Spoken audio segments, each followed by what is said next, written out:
श्री गणेशाय नमः। सप्तमस्कन्द द्वितीयोऽध्याय। ओम नमो भगवते वासुदेवाय। हिरण्यकशिपु असुर भाई मरणे खेद भर ज्ञाति मानंकु कला शांत द्वितीयोऽध्याय चरित। नारद उवाच कहन्ति ब्रह्मांक नंदन राजन सावधाने शुण असुर कूले जात होई जय विजय बेनी भाई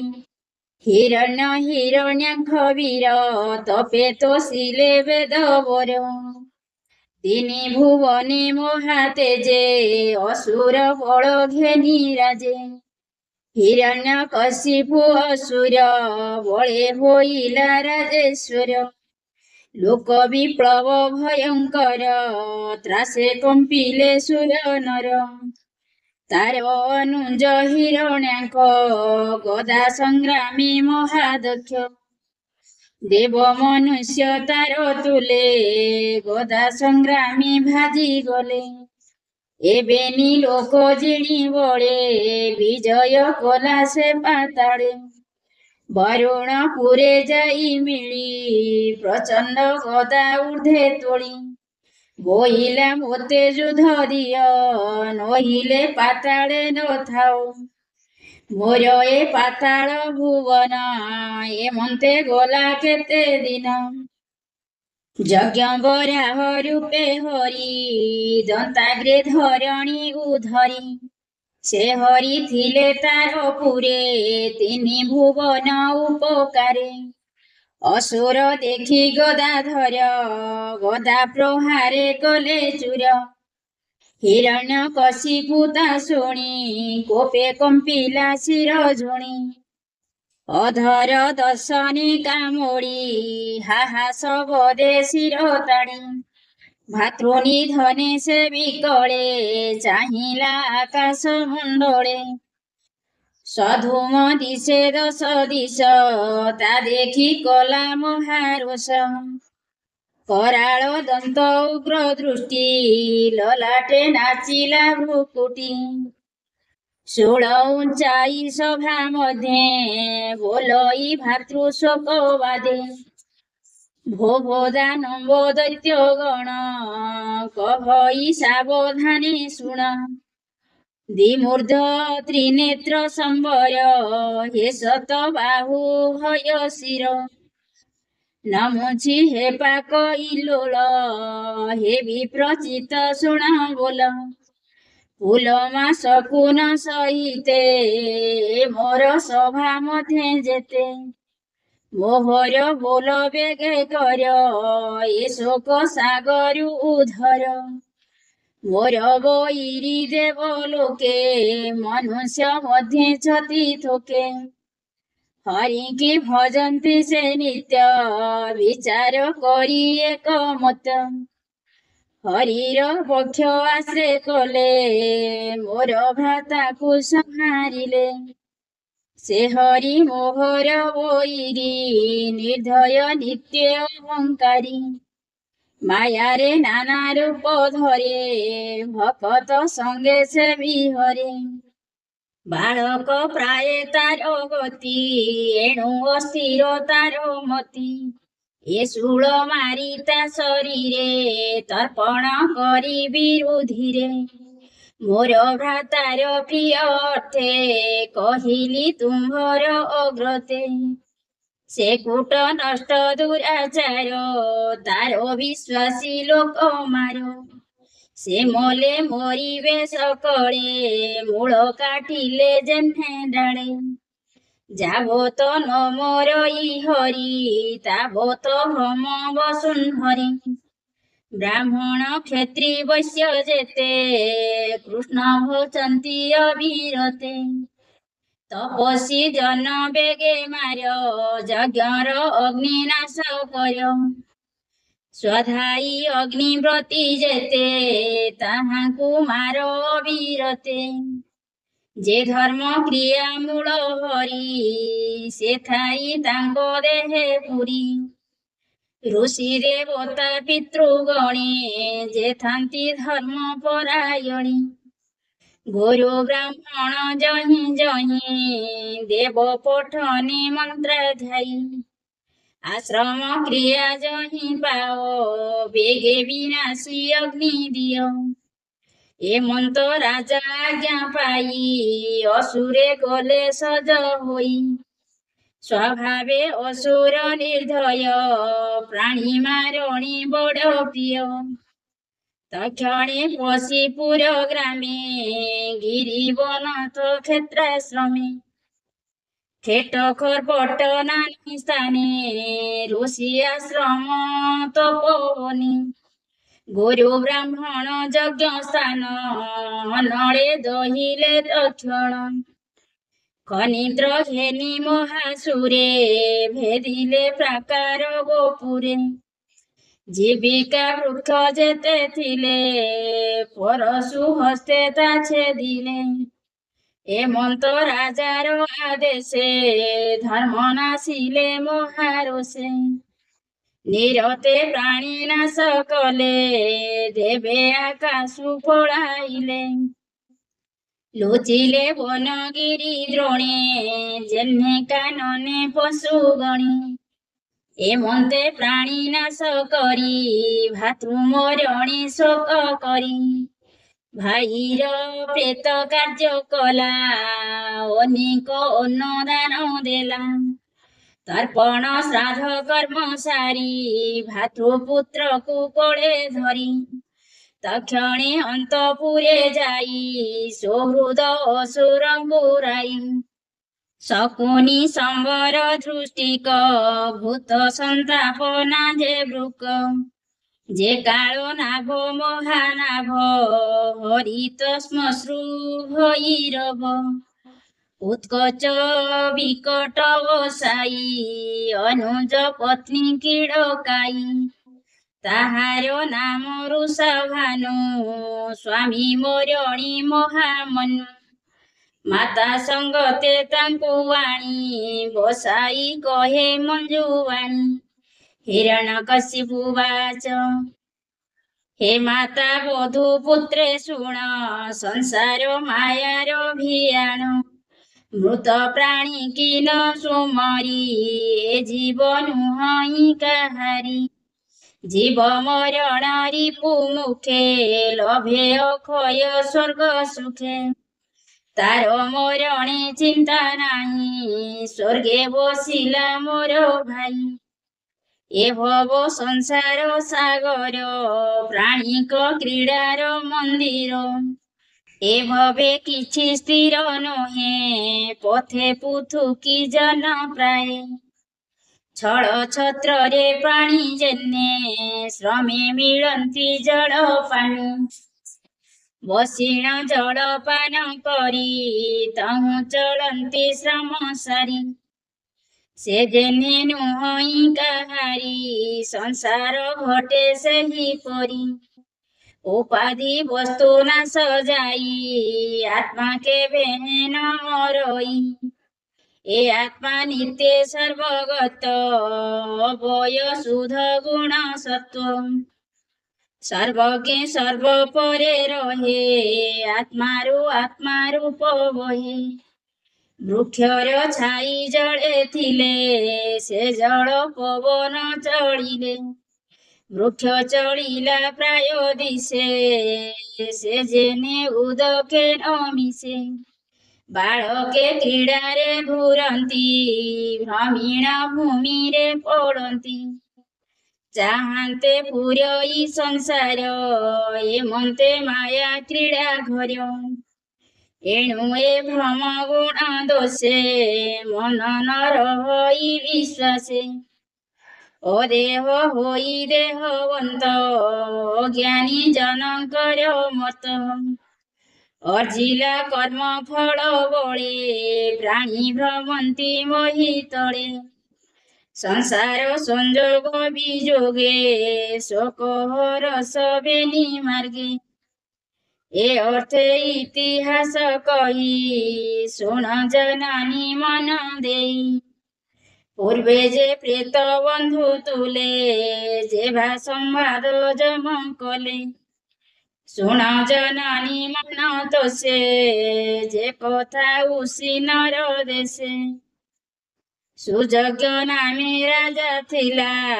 ଶତ୍ରୁ ସଂଗ୍ରାମୀ ପ୍ରାଣ ଦେଲା ତା ଶୁଣି ତାର ଜ୍ଞାତି ଜନେ ମିଳିଲେ ମୃତ ପିଣ୍ଡ ସ୍ଥାନେ ଦେଖିଲା ରାଜାର ଶରୀର ରୁଧିରେ ଧୂଳିରେ ଧୂସର ରତ୍ନ କବଚ ଖଣ୍ଡ ଖଣ୍ଡ ବିଭ୍ରମ ଅଳଙ୍କାର ପିଣ୍ଡ ସରେ ବିଚ୍ଛିନ୍ନ କଳେ ବର ଶୟନ ଶ୍ମଶାନ ଭୂମିର ବିବର୍ଣ୍ଣ କେଶ ତାର ମୁଣ୍ଡେ ବହେ ରୁଧିର ଧାରା ତୁଣ୍ଡେ ଲଲାଟେ ଲୁଚିଛି ଲୋଚନ ଅଧର କାମୁଡ଼େ ଦର୍ଶନ ରଜେ କୁଣ୍ଠିତ ନାସା ଦ୍ୱାର ଛିନ୍ନ ଆୟୁଧ ଭୁଜ ତାର ଏମନ୍ତେ ମିଳିତା ସମୀପେ କାମିନୀ ଗଣ ଶୋକ ତାପେ ବନ୍ଧୁ ବାନ୍ଧବ ତୁଲେ ଯାଇ କାନ୍ଦନ୍ତି ତାର ମୁଖ ଚାହିଁ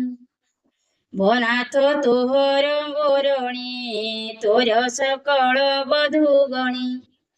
ଜୀବନ ଥାଉ ଆମ୍ଭେ ମଲୁ ବିଧିଏ ମନ୍ତେ ଭିଆଇଲୁ ହୃଦରେ ବେନି କର ତାଡ଼ି କାନ୍ଦନ୍ତି ମହି ତଳେ ପଡ଼ି ଚରଣ ପୁଣା ପୁଣା ଧରି ଉଚ୍ଚେ କାନ୍ଦନ୍ତି ତାର ନାରୀ ଚରଣେ ସିଧି ଅଶ୍ରୁ ଜଳ ଲୋତକେ ମିଶ୍ରିତ କଚ୍ଛଳ କୁଜ କୁଙ୍କୁମ ଅଶ୍ରୁ ଜଳେ ପୋଡ଼ଇ ରାଜା ପାଦ ତଳେ କେଶବସନ ଅସମ୍ଭାଳ ଶୁଭେ ରୋଦନ ମହାଗୁଳ ହାହା ଶବତ ତୁ ନିର୍ଦ୍ଦୟ ଦୂରେ ଛେଦିଲୁ ଆମ୍ଭ ସ୍ନେହ ଅଦୃଷ୍ଟ ଅଚିନ୍ତିତ କର୍ମ ଭିଆଇ କଲୁ ମତି ଭ୍ରମ ପୂର୍ବେ ଆମ୍ଭକୁ ସୁଖ ଦେଲୁ ଏବେ ତୁ ନିଷ୍ଠୁର ହୋଇଲୁ ପୁଣି ରାଜାର ପାଦ ଧରି ଉଚ୍ଚେ କାନ୍ଦନ୍ତି ତାର ନାରୀ ଆମ୍ଭର ପ୍ରାଣନାଥ ତୁହି ମୁହୂର୍ତ୍ତେ ତୋ ମୁଖର ଚାହିଁ କେମନ୍ତେ ଧରିବୁ ଜୀବନ ଦିଶଇ ଦଶ ଦିଗ ଶୂନ୍ୟ କହ କେବଳ ଦିଗେ ଯିବୁ ତୋ ବିନୁ ଶରୀର ଦହିବୁ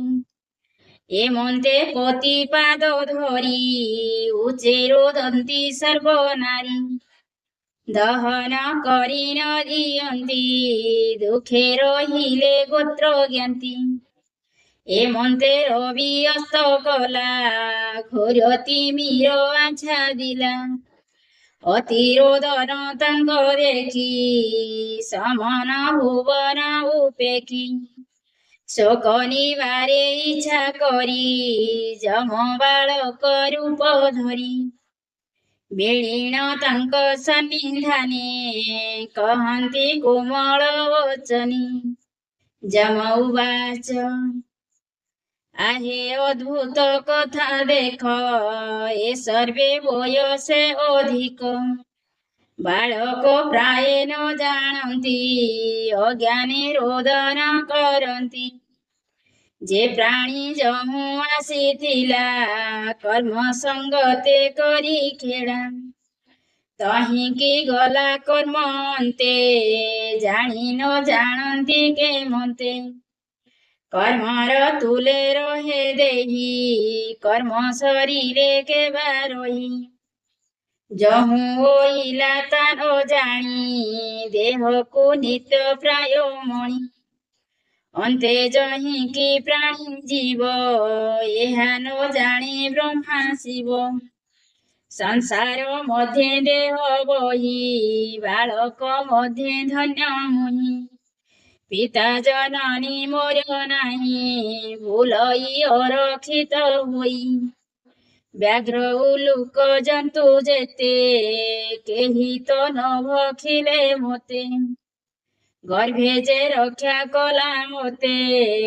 ଏବେ ସେ ଅଛି ମୋ ସଙ୍ଗତେ। ଈଶ୍ୱର ଇଚ୍ଛାରେ ସର୍ଜଇ, ପାଳଇ ପୁଣି ସଂହାରଇ। ତାହାର କ୍ରୀଡ଼ା ଏ ଜଗତ,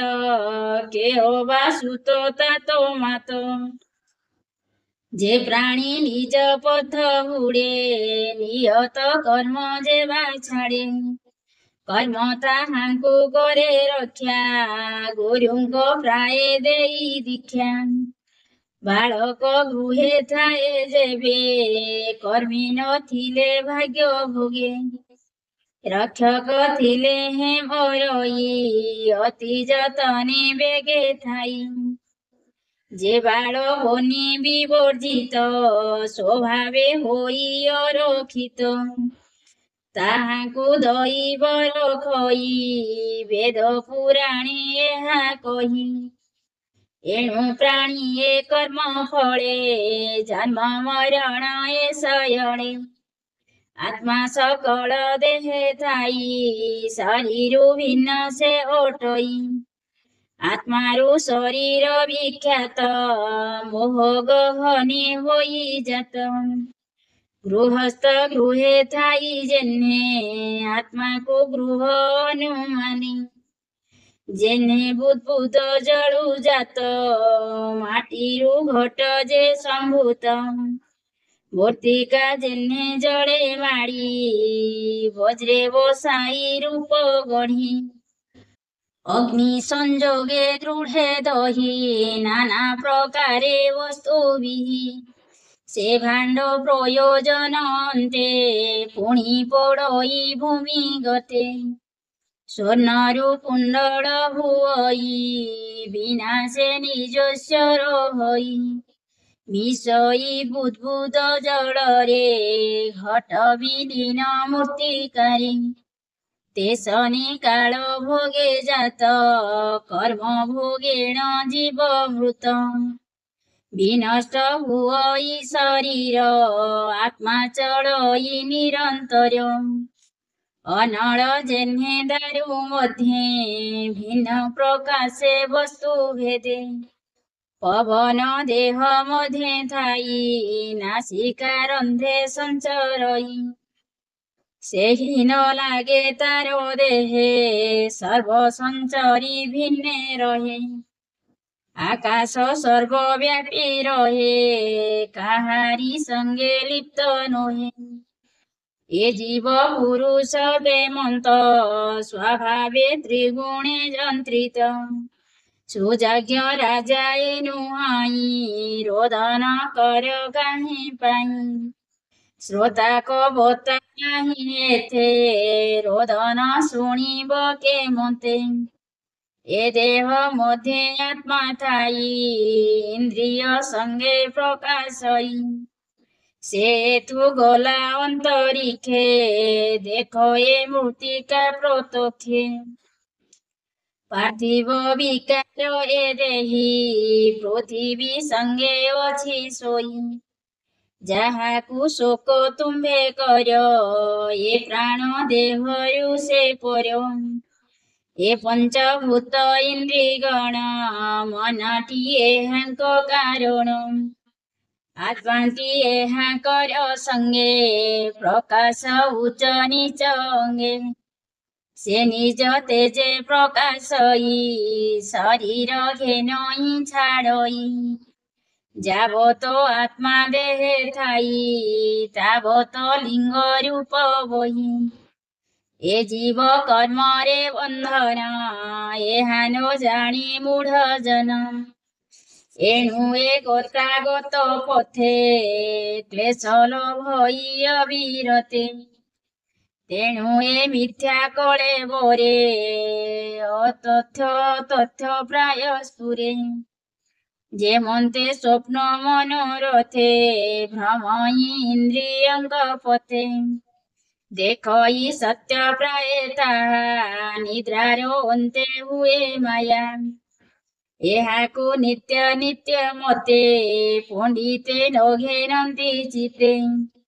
कर्म अनंता के करिब जहाँ न मुंचे ब्रह्मा शिव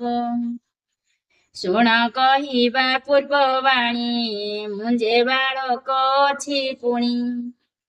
लुब्धक पक्षीଙ୍କ मारणे दिने पशिला घोर बने बोलई हस्ते पास लई पक्षीଙ୍କ काल प्राय होई लता गहळे से पशिला अंतरे जाल प्रसारिला आहार जाल तले थोई लुचिला लता मध्ये जाई कुलिंग पक्षी पत्नी मेळे बसी जे थिला वृक्षडारे